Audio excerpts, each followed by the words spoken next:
ভারতে গ্রেফতার হাদি হত্যাকাণ্ডের 2 আসামিকে দ্রুত দেশে ফিরিয়ে আনা হবে বলে জানিয়েছেন পুলিশের নবনিযুক্ত আইজিপি মোহাম্মদ আলী হোসেন ফকির।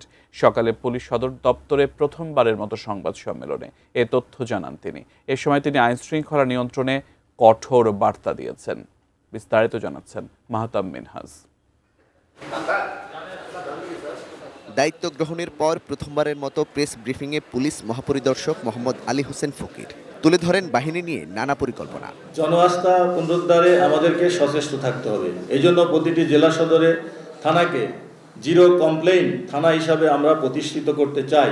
এ সময় আইনশৃঙ্খলা পরিস্থিতি নিয়ন্ত্রণে পুলিশ কঠোর অবস্থানে রয়েছে বলে জানান আইজিপি।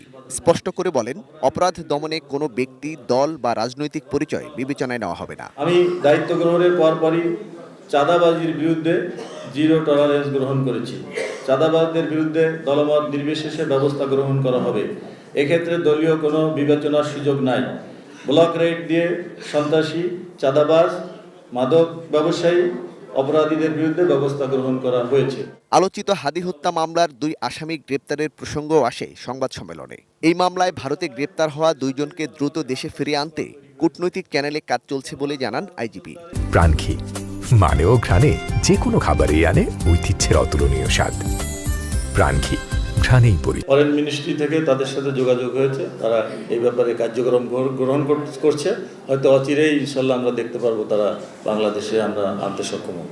একই সঙ্গে জুলাইকে নিজেদের সম্পত্তি মনে করে কেউ আইনশৃঙ্খলা ভঙ্গের চেষ্টা করলে তাদের বিরুদ্ধেও কঠোর হবে পুলিশ, জানিয়ে দেন আইজিপি। জুলাই বিপ্লব কারো ব্যক্তিগত সম্পত্তি না। এই জুলাই বিপ্লবকে নিয়ে যারা ফায়দা লুটতে চায় তাদেরও কিন্তু আমরা আইডেন্টিফাই করব। যত রকমের এ পর্যন্ত ইন্টারিম গভর্নমেন্টের দাবি দেওয়া, এর পিছনে এই জুলাই বিপ্লবকে মেলাইন করার জন্য, ধ্বংস করার জন্য আমাদের কোনো ভালো কাজই আমরা গ্রহণ করতে চাই না। সেটাকে নষ্ট করার জন্য এই কাজগুলো করা হচ্ছে। সুতরাং সাবধান। পুলিশের মনোবল নিয়ে সাংবাদিকদের প্রশ্নেরও জবাব দেন আইজিপি। পাশাপাশি পুলিশের পোশাক পরিবর্তনের বিষয়ে সরকারের সিদ্ধান্তের অপেক্ষায় থাকার কথাও জানান তিনি। আগে তো আমার কল্প হৃদয়টাকে পরিষ্কার করা দরকার। Mahtab Minhaj, ATN news, Dhaka.